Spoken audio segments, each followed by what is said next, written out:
ഓ ജഗജീലൻ കേട്ടോ. വീട്ടുകാരൊക്കെ ഇങ്ങനെ നോക്കി നിൽക്കുമ്പം കൺമുമ്പ് കൂടെ വീട്ടിനുള്ളിൽ കയറിയിട്ട് ഒളിച്ചിരിക്കുന്ന ഒരു മൂർഖനാട്ടാ ഇത്.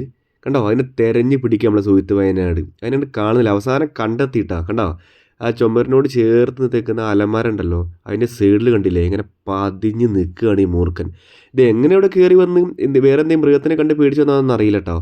പക്ഷേ വീടിൻ്റെ ഉള്ളിലേക്ക് ആൾക്കാർ കണ്ട് ആ വീട്ടുകാർ കണ്ടത് കൊണ്ട് എന്താക്കി കഴിച്ചിലായിട്ടോ, അല്ലെ ഭയങ്കര അപകടമായേനെ. ഇത് നോക്കിയേ എന്തൊരു സൈസാണ് ഈ മൂർഖൻ നോക്ക്.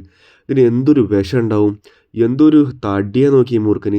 നല്ല എന്താ പറയുക ഉഗ്ര വിഷം എന്നൊക്കെ നമ്മൾ പറയില്ലേ, അതുപോലത്തെ സാധനം ഇട്ടത്. എൻ്റെ അമ്മോ, എന്നാലും വീട്ടുകാർ ഇത് കണ്ടത് ഭയങ്കര ഭാഗ്യമായിട്ടോ. അല്ലെങ്കിൽ എന്തെങ്കിലും അപകടം ഉണ്ടാകാൻ സാധ്യത ഉണ്ടായിരുന്നു. അല്ലെങ്കിൽ കാരണം നമ്മൾ അറിയാതെ വല്ലയിടത്തേക്ക് കയറി പോകുമ്പോൾ ഇത് അവിടെ ഉണ്ടെങ്കിലേ ഒരു കൊത്തൊക്കെ ഏറ്റ് കഴിഞ്ഞാണ്ടല്ലോ ഭയങ്കര അപകടമായിരുന്നു കേട്ടോ. എന്തായാലും സുഹൃത്തരൻ വന്നിട്ട് അതിനെ പിടിച്ചിട്ട് അതിൻ്റെ ബാഗിലേക്ക് മാറ്റിയിട്ടുണ്ട് കേട്ടോ. എന്തായാലും എല്ലാവരും സൂക്ഷിക്കുക. ഈ ചൂട് കാലങ്ങളിലൊക്കെ പാമ്പുകൾ ഇത്തരത്തിൽ വീടിനുള്ളിൽ കയറാൻ ഭയങ്കര സാധ്യതയാണേ. കയറിപ്പോയ പോക്കിൽ ഏത് പാമ്പാന്ന് വീട്ടുകാർ കൃത്യമായി മനസ്സിലായില്ലായിരുന്നു. പക്ഷേ ഇതിനെ കണ്ടപ്പം അവർ ശരിക്കും ഞെട്ടിട്ടോ.